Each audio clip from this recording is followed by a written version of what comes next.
So Trading212 are always adding new features and improving the experience on their investing app. And in this video, I'm going to show you a few features that you may have missed that are new to Trading212. So here is my Trading212 Invest account. All of these features are also available on the Trading212 Stocks ISA, so don't worry about that. So as someone who uses this app far too often, sometimes I wake up and the first thing I open is this app. I've noticed a lot of changes on a regular basis, but these are some that I think might actually improve the overall experience. So if you go into the magnifying glass menu at the bottom of the screen, this is essentially the search menu. You can see that things have changed a little bit, but there aren't any big differences. However, now if I go into the search bar and just press into it, you can see that recently viewed is now available at your thumb tips in large icons. So you can continue where you left off. If you want to go into these companies, you can buy them. For example, I've been looking at some random stocks, Nvidia, Tesla, and the list goes on. So if you scroll down a bit, you can also see their trending stocks, for example, Meta, SMX, Nvidia, all of these other companies that have gone up over a small period of time. Again, I would never actually recommend anyone going into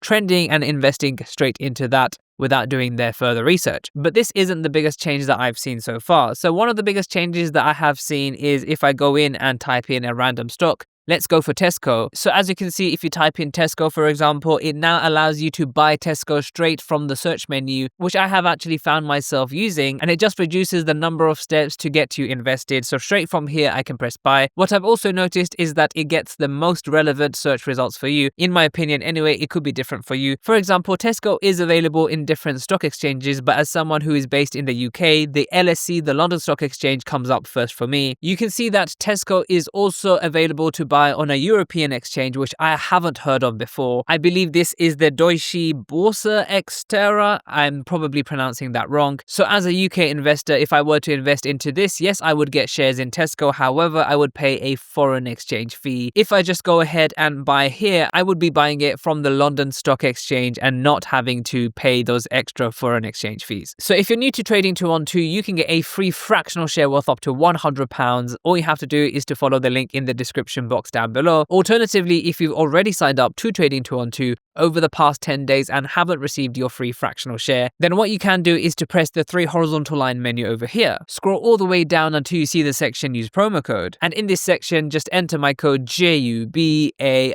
and you should receive your free fractional share. So going back to this menu, as you can see, when you do type something in, there are now a few different categories in which you can actually filter your results by, or I would say more organize your results. So for the search Tesco, you can see I can actually narrow down my results to stocks. So now this is only stocks that have the name Tesco in them or are relevant to the search. I can also go into ETFs here. So I'm not 100% sure how this will actually work. Does it search within the ETFs or does it just look at the names of the ETFs and then give you a result? I will actually check that out a bit later. We also have 2 other sections, for example, CFD and leveraged funds. I'm not going to go into those because I don't want to encourage anyone to go into that as it has a much higher risk than normal. Now let's search an individual company, for example, AMD. So as you can see, again, I am able to buy AMD straight from the search menu. And I believe it has got me my most relevant search. Yes, I'm based in the UK. However, AMD is not based in the UK. I also don't want to be buying AMD from a European exchange, although that might seem more intuitive for some as Europe is closer to us than America. However, if we bought in euros, this is what will happen. We will be paying a foreign exchange from pounds to euros. And because the company is based in the UK, there will be an exchange already between the dollar and the euros. In this case, we might be worse off going for the euro, although it all depends on currency fluctuation, but I would always invest in the US version of an American company. Now for this search term, let's go into stocks and see what we get. So this doesn't actually do much. It did get rid of a search that was CFD, and now you can see stocks which have AMD in the name or are potentially linked to AMD some way, shape or form. So as we can see, this time we actually do get a couple of searches. We can see income shares, AMD options. Again, I would not recommend anyone actually going into options or anything like that without further research. Now, I do think adding new features is always a welcome bonus for people on any platform. However, one thing that I don't completely like is that now CFDs, leveraged funds, and options are more readily available or easier to access than before. And this could potentially hurt a few investors who don't have enough education or information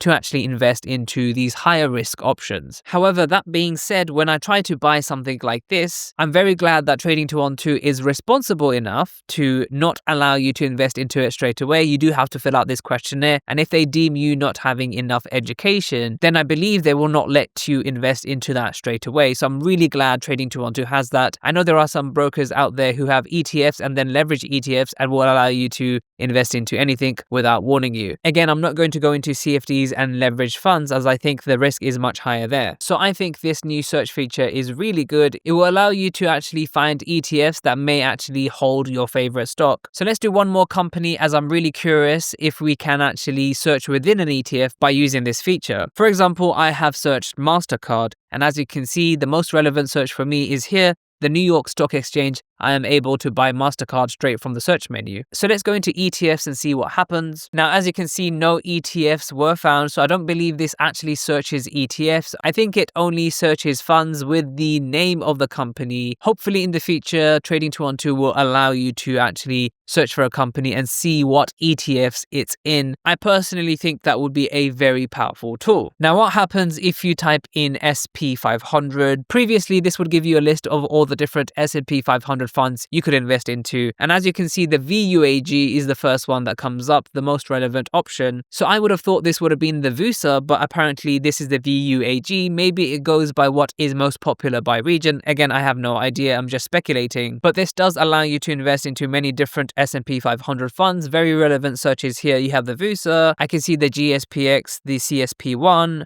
the CSPX, and lots like that. Again, always do your research before investing into any stocks or funds. Just because it is the most relevant search doesn't mean it's the most relevant for you personally and your financial circumstances. So let's press stocks just to be curious. And as you can see, some of the companies that are potentially in the S&P 500 are also listed. If I press ETFs here, again, this will show you ETFs that you can invest into that have the name S&P 500. And CFDs and leverage, I'm not going to go into that. There are many minor changes that Trading212 does make quite regularly. I've seen that the font changes quite, often. However, one small tweak that I've seen is that if you go into your pending orders, previously, if you had a pending order, here's one for example, I could cancel it very quickly by double tapping about here. However, now if I want to cancel it, I have to go into it. I have to read the extra information and then press cancel order here and then cancel again. So they have basically added 3 taps in order to cancel your orders. I did prefer the quicker, older method. However, it does make sense. You don't want to accidentally